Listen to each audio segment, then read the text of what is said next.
ეთერშია ტავ+-ი გადაცემით ანალიზის დრო. დღეს 7 იანვარია, შობის ბრწყინვალე დღესასწაული. გილოცავთ ბატონო გია ამ საუკეთესო დღესასწაულს, ქრისტეს შობის დღეს, ქრისტეს დაბადებას და მოვლენას ამ ქვეყანაზე. დღეს სტუმრად მყავს ბატონი გია სულაქველიძე, რომელიც არის ექიმი ფსიქოთერაპევტი, მაგრამ დღეს როგორც ექიმ ფსიქოთერაპევტს მას არ გავესაუბრები, დღეს მას გავესაუბრები როგორც ტავ+-ის კრეატიულ პროდიუსერს. მოგესალმებით, მადლობა გადაცემაში სტუმრობისა და მონაწილეობისთვის. ბატონო კოტე, ახალი ამპლუაა. ძალიან მიხარია, რომ თქვენ მიყავს ეს ინტერვიუ, იმიტომ ჩვენ გვაკავშირებს დიდი ხნის მეგობრობა და მიხარია, რომ ყოველი დღით თქვენ უფრო მაღლდებით, უფრო აკადემიური ხდებით, თქვენი გადაცემები არის მართლა კრეატიული, ძალიან საინტერესო. მე ვეცდები, რომ ამ კუთხით თავი გამოვიჩინო იმითი, რაც აქამდე დამიგროვებია და სხვისთვის არ გამინაწილებია, ჩემი ინტელექტუალური საკუთრება. მთლიანად მინდა, რომ ტელევიზიაში ჩავთო, იმიტომ რომ გამოცდილება მაქვს ტელევიზიასთან მუშაობის, ეს არის საოცარი ოჯახი, ტელევიზია არის ოჯახი, აქ ყოველთვის არის კამათი, მაგრამ იმარჯვებს ყოველთვის სწორი აზრი. მე მზად ვარ ნებისმიერ თქვენ შეკითხვას უპასუხო. მადლობა ბატონო გია დაფასებისა და სიყვარულისთვის. ბატონო გია, რამოდენიმე დღეც არ იქნება გასული, ერთი კვირას არ იქნება გასული, რაც ტელეკომპანია პლუსსა და ფონდ ოდისეის შორის გაფორმდა მემორანდუმი ტელეხიდის მეშვეობით. რომ გაგვიმხილოთ საიდუმლოებო და უფრო მეტი დეტალები ამ თემაზე, რომ ვისაუბროთ. უფრო მეტი დეტალები. დიახ, უფრო მეტი დეტალები რომ საიდან მოხდა? საიდან მოხდა თქვენ ტავ+-სა და ფონდ ოდისეის შორის ერთმანეთთან დაკავშირება და ანუ რას აპირებს ტავ+-ი და რას აპირებს ფონდი ოდისეი, რომლის ხელმძღვანელიცაა ქართველი ოდისეი ფიფია. გთხოვთ. ესე იგი, პირველი რაც არის, ჩემი ეს ძირითადი პროფესია, ფსიქოთერაპიასთან ერთად ვარ ასევე სახალხო დიპლომატი 2012 წლიდან. ჩუმად ვაკეთებ საქმეს, ბევრ ქვეყანაში ვიყავი ამ მიმართულებით, სახალხო დიპლომატია უსწრებს ყოველთვის სახელმწიფო დიპლომატიას. ჯერ ჩვენ შევდივართ როგორც პარლამენტიორები ისე და მერე შემოდის სახელმწიფო. ამიტომ პირველი ჩემი მისია ეს იყო, რომ მეზობელ ქვეყნებთან ურთიერთობა აღვედგინა. ამ კუთხით. ერთი არის ჩავარდნილი კლავიში, ეს არის რუსეთთან ურთიერთობა. ჯერ მოუგვარებელია, მაგრამ ადრე თუ გვიან ვერ გავექცევით ამ მიმართულებას, ამ რეალობას, რომ დიპლომატიური კავშირიც აღდგება, იმიტომ რომ ეს დრო მოიტანს თვითონ სოფლიოში მიმდინარე პროცესები ამას ითხოვს. ეხლა როგორ მოხდა ბატონ ოდისეისთან ურთიერთობა, ძალიან ადრე მე მქონდა ინტერვიუ ჩაწერილი, მაშინ სხვა ტელევიზიაში მქონდა გადაცემა და აქ იყო თბილისში ჩამოსული თენგიზ დუმბაძე. თენგიზ დუმბაძე არის ქართველი თხელი ტეფამდე, ოღონდ ცხოვრობს ახლა ბელორუსიაში, მინსკში. არის მაშინ იყო პარლამენტის წევრი და ეხლა არის დიასპორის ხელმძღვანელი. ის იყო აქ ჩამოსული, ჩვენ ბევრი შეხვედრები ჰქონდა და თენგიზმა მითხრა, რომ შენი ჭკუის ხალხი არიანო, ყირიმშიო. იგივე სახალხო დიპლომატიის კუთხითო და ამ ოდისეი ფიფიასთან მან რეკომენდაცია გამიწია და მითხრა, რომ დაეკონტაქტეო. არ ვიცოდი ახლა ვისთან მქონდა საქმე, იმიტომ რომ ყირიმი მაინც ისეთი ტერიტორია, სადაო უკრაინა, რუსეთის, მაგრამ დე ფაქტო დე იურე რუსეთის არის. ამიტომ მე ფრთხილად ვეკიდებოდი ამ მიმართულებას, რამე კუდები არ გამოებათ აქაურ ოპოზიციას, ამიტომ სახალხო დიპლომატიის კუთხით ის რაც დასაშვებია სახელმწიფოებს შორის ურთიერთობა, ეს არის ხელოვნება, კულტურა, ჰუმანიტარული, აი ამ კუთხით დაამყარე ურთიერთობა და აღმოჩნდა, რომ ძალიან ენაწყლიანი პიროვნება, ნაღდი ქართველი ბატონი ოდისეი და მასთან ერთად ჩვენ გადავწყვიტეთ, გავუგეთ ერთმანეთს რა მოკლედ და მე შევთავაზე უთხარი, რომ აი ჩემი შემოსვლა ამ ტელევიზიაში ახალი ამპლუათი, კრეატიულობა, ეს არის შემოქმედებითი ურთიერთობა, შემოქმედებითი შეხედვა ტელევიზიას სხვა კუთხით და მოდი ერთობლივი მემორანდუმი გავაფორმოთ ჩვენი ურთიერთთანამშრომლობის შესახებ. რას ითვალისწინებს ბატონო გია ეს მემორანდუმი? ეს მემორანდუმი რას ითვალისწინებს? პირველი, ესე იგი, გაცვლა იქნება საინფორმაციო, იქნება გაცვლა კულტურული, იქნება ჩასვლებიც, რომ ჩვენ ერთმანეთს გავაცნოთ ის, რაც გააკეთეს და რასაც აკეთებენ დიასპორის წარმომადგენლები. ბატონი ოდისეი არის, ესე იგი, ყირიმში დიასპორის ხელმძღვანელი, გარდა იმ სხვა დატვირთვისა, რომელიც მას აქვს მრავალმხრივი მიმართულება აქვს და პირველი რაც გვინდა, რომ ქერჩში დაღუპული მეომრების სახელების უკდავყოფა. ერთი პირველი რაც არის, ეს ჩვენ არ უნდა დაგვავიწყდეს ომში მონაწილე, ყირიმში, ქერჩში ვინც იყო მონაწილე, ამითი დავიწყოთ, მერე ჩვენი კულტურული ურთიერთობა, ეს იქნება ჰუმანიტარული, სხვადასხვა მიმართულებები, ეს არის ძალიან მრავალპროფილიანი ურთიერთობები და პირველი დასაწყისი რაც იქნება, ეს არის, რომ ჩვენი მემორანდუმი უკვე ვაჩვენეთ ტელევიზიაში გადავიღეთ და ალბათ თქვენ ამას რა თქმა უნდა ჩვენ გადაცემის დასრულებისთანავე ამ კადრებს გავუშვებთ ეთერში.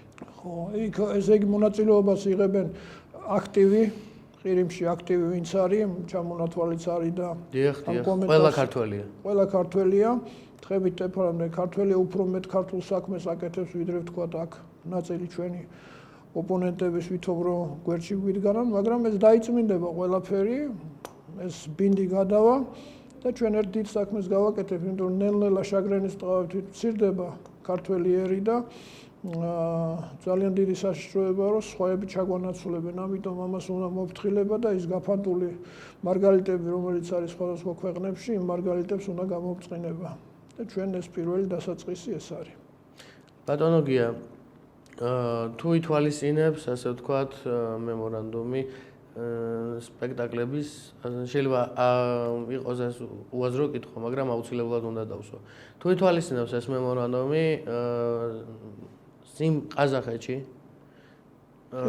ყირიმში ბოდიშით, ყირიმში, სიმფეროპოლში, თუ ითვალისწინებს სახალხო შოუების დადგმას, თუ ითვალისწინებს ქართული ცეკვის, ასე ვთქვათ, წარდგენას მათ წინაშე და ასე შემდეგ და ასე შემდეგ. იცით რასაც გეკითხებთ.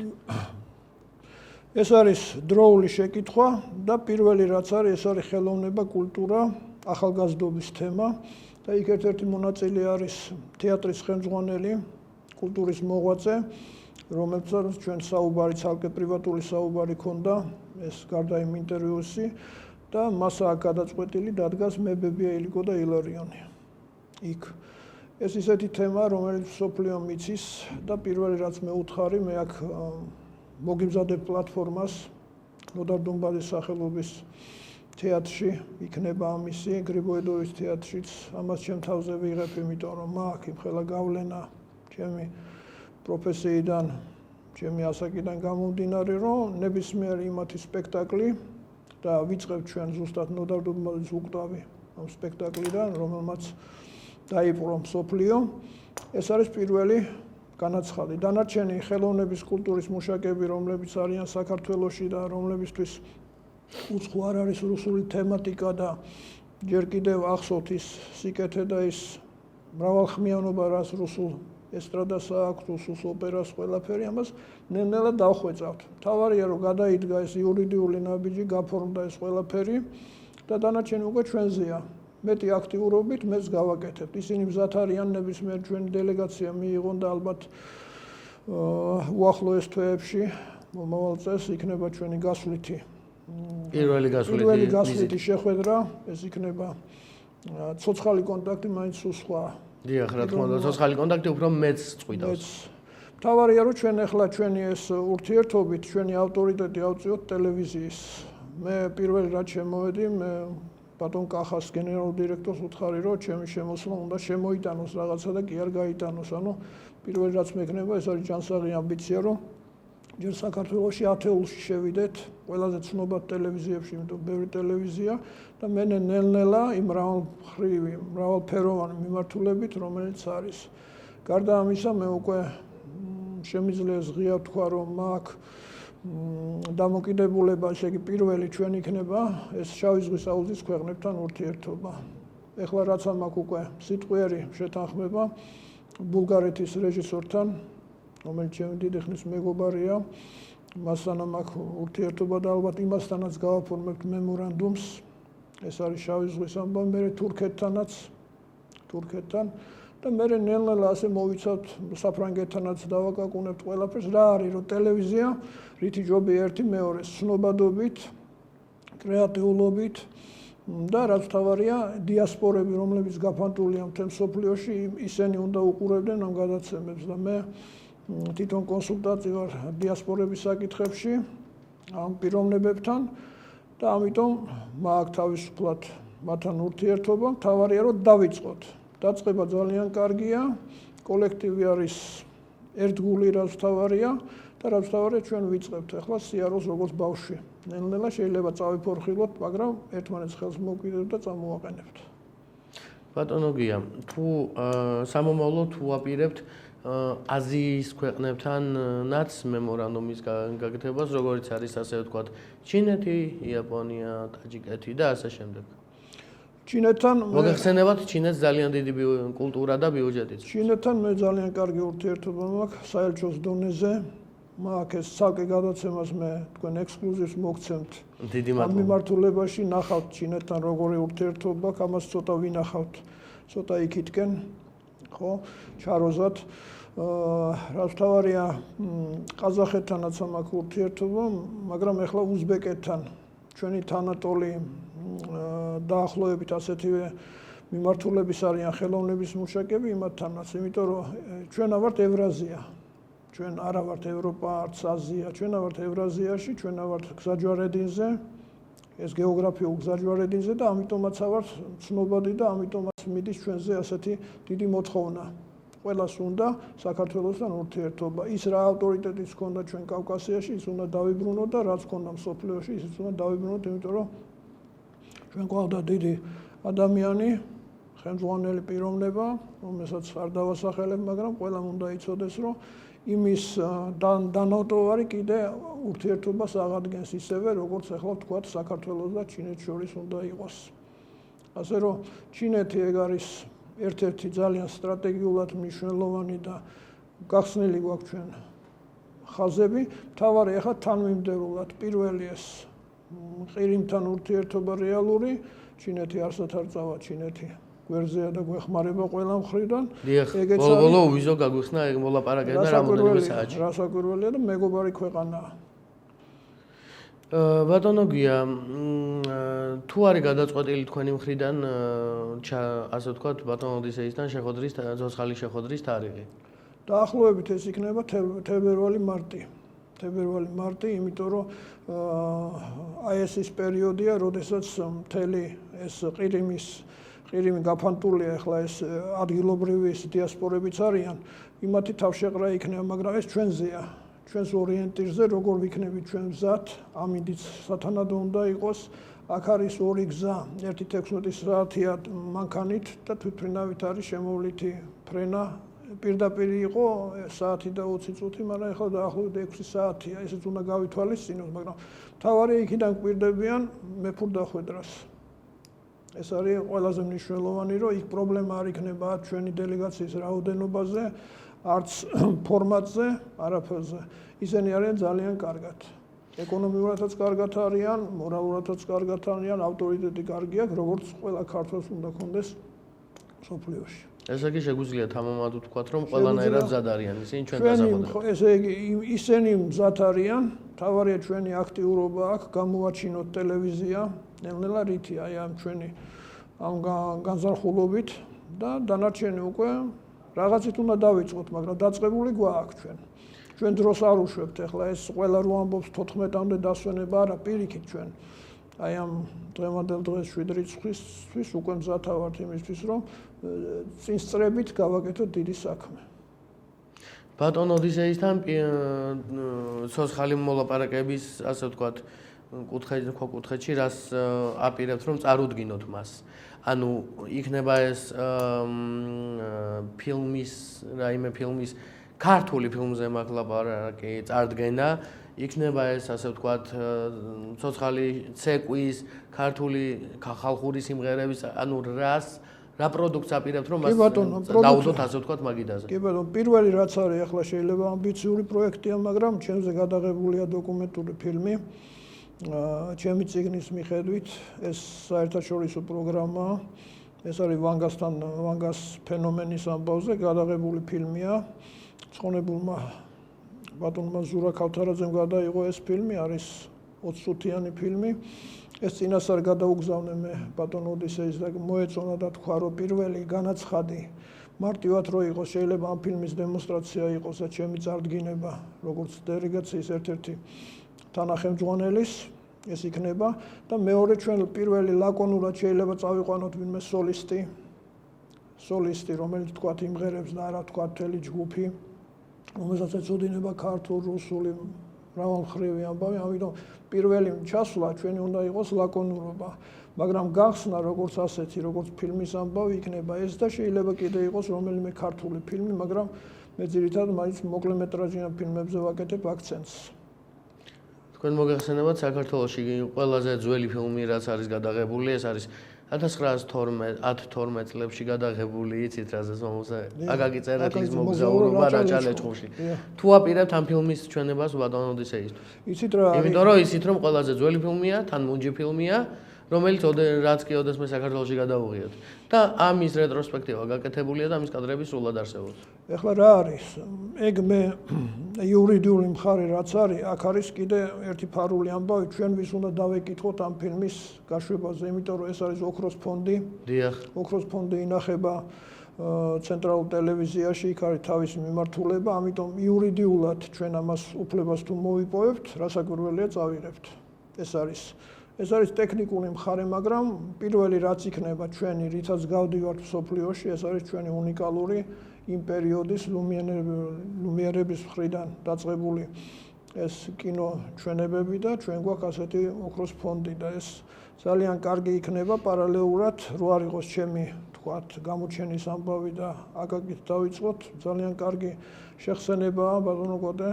გაიხარეთ. მადლობა, დღეიდანვე ჩავერთვები ამაზე, გავიგებ იურიდიულად როგორ იქნება, გამოვითხოვთ ამის უფლებას და ამ ფილმსაც პატარა არ არის ძალიან დიდი. დიახ, სულ რაღაც 9 საათიანი ფილმია. ხო, და ამას ფრაგმენტულად შეიძლება ის ამონარიდი გავაკეთოთ ყოველ შემთხვევაში. დღეს რა არის, ძალიან სწრაფი ტემპია და ადამიანი იღლება. იმიტომ აი TikTok-ი 3 წუთიანი რაღაც იმაში და მთელი ყველაფერი ეტევა. ამიტომ დღეს ომიდან მშვიდობას ვერ წაიკითხავენ ორტონგს.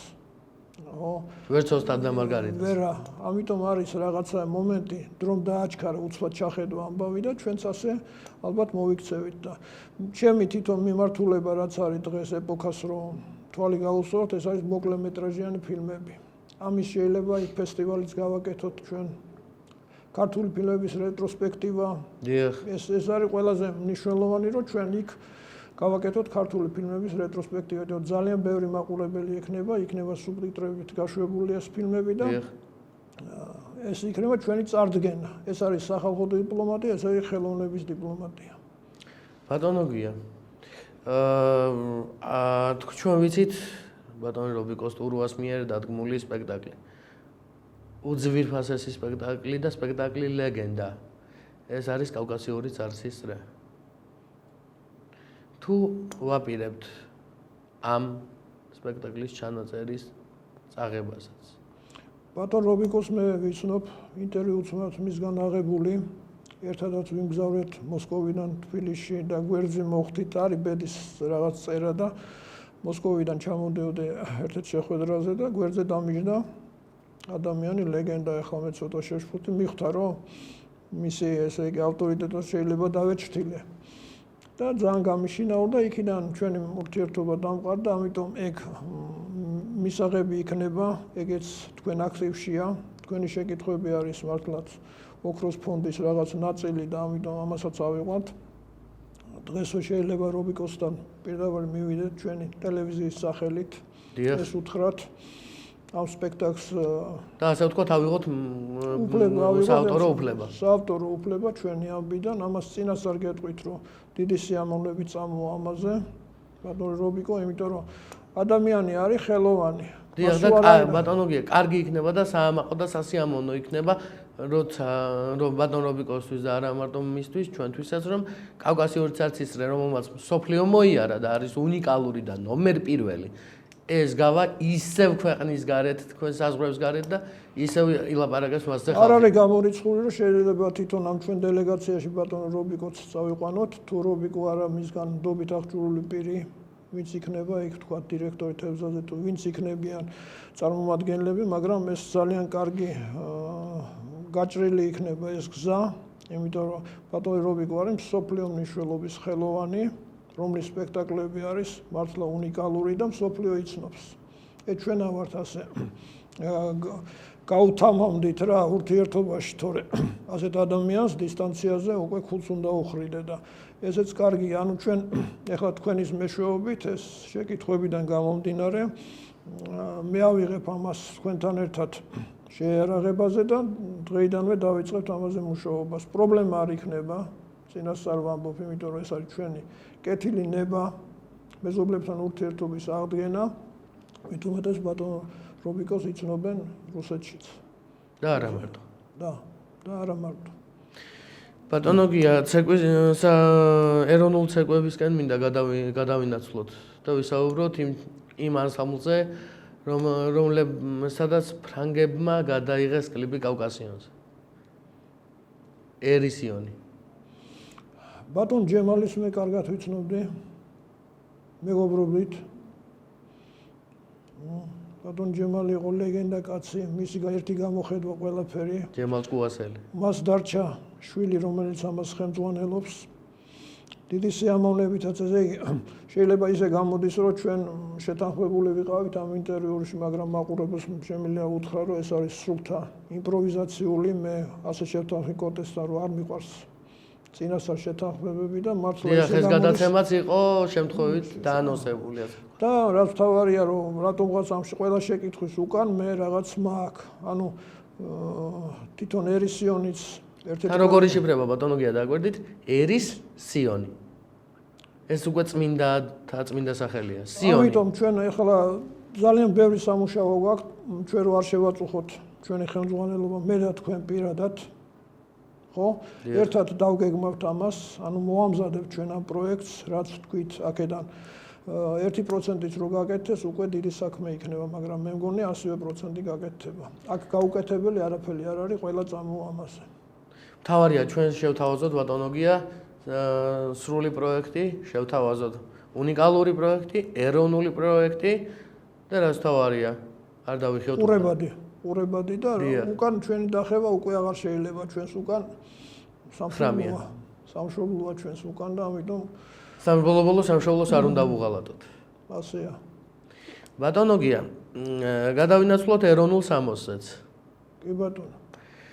ჩვენ მოგეხსენებათ არსებობს, ყველამ დაივიწყა სამწუხაროდ, მაგრამ არსებობს ჩოხა, ახალუხი, ფაფახი, სხვა ძალიან ბევრი ტანსასმლის გარდა ნივთიც.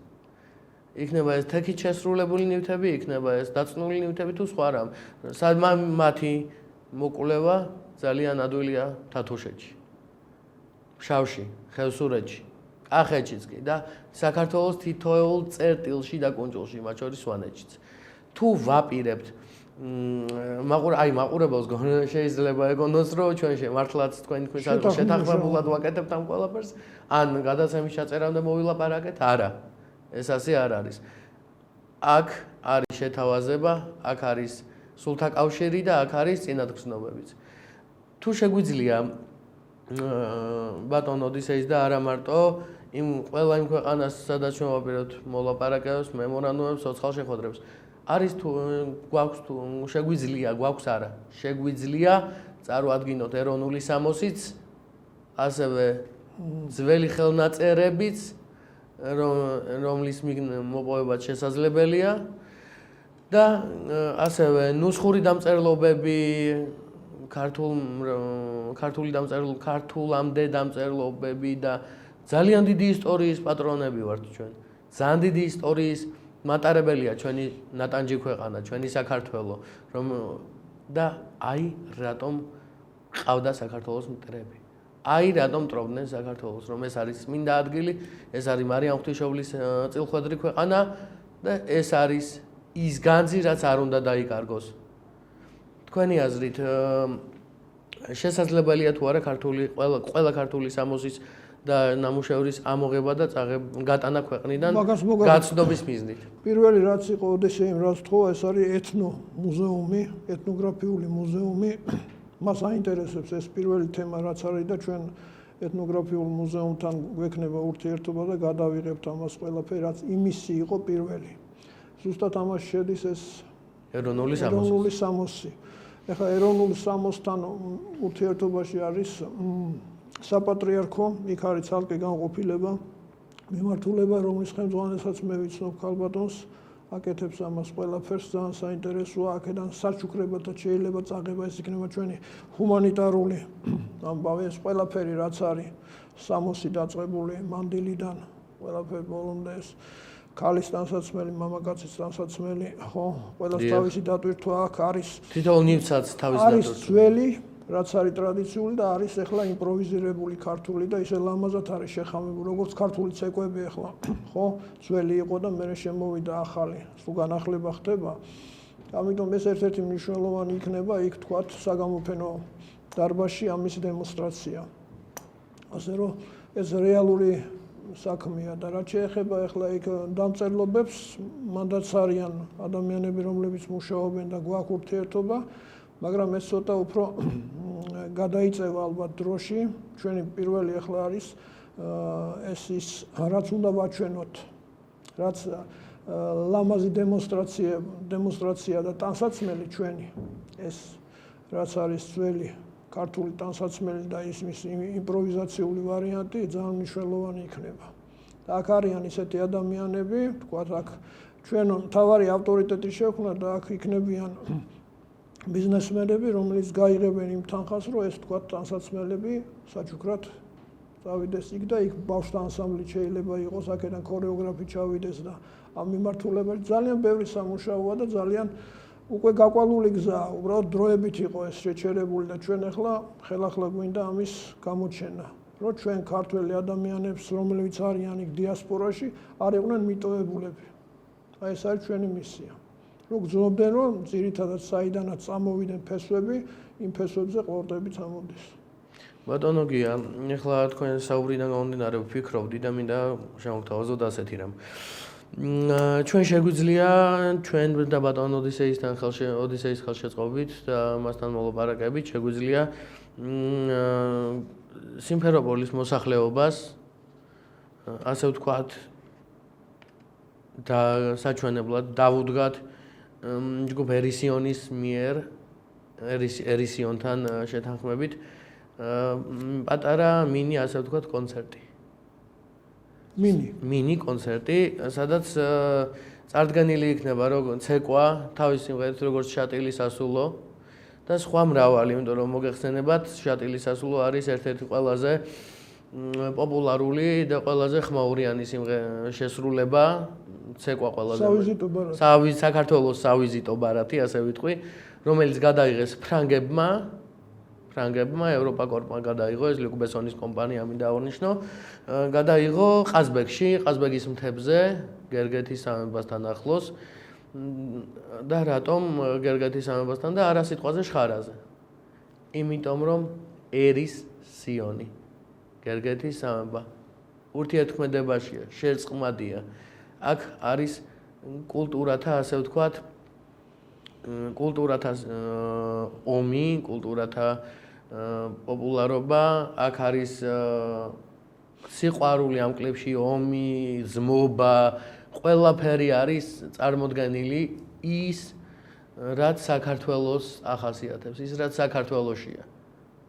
საქართველო არ არის შემთხვევით არჩეული ქვეყანა მარიამ ღვთისმშობლის მიერ. ეს არის ანუ წინასწარ გაკეთებული. ეს საფრანგეთის თემას იქ მომეაზრება ერთი პიროვნება საფრანგეთში, რომელიც ალბათ მე ასე ვფიქრობ, იქნება ჩვენი წარმომადგენელი, ტელევიზიის წარმომადგენელი იქნება. ჯერ ვათანხმებ ამას სიტყვიერ დონეზე, ანუ ჩვენი სპეციალური კორესპონდენტი იქნება საფრანგეთში. თვითონ ფრანგების დაინტერესება, რომ ეს გადაიღეს მაინდა-მაინც ვიღაცა კონსულტანტი ეყოლებოდათ, ამიტომ თვითონ ამ კორპორაციასთან, ამ ტელევიზიასთან იქნება ძალიან საინტერესო ურთიერთობა და შეიძლება იმათი მონაწილეობით, იმათი მხარდაჭერით გაუშვათ ეს მათი გადაღებული ეს ფილმი. ფილმია, ხო? არა, ეს არის კლიპი. ხო, კლიპი. კლიპია, 4-5 წუთიანი კლიპი არის. ხო, კლიპი, ფილმი გაკეთებული. YouTube-ზე დევს შეუძლია ნებისმიერმა.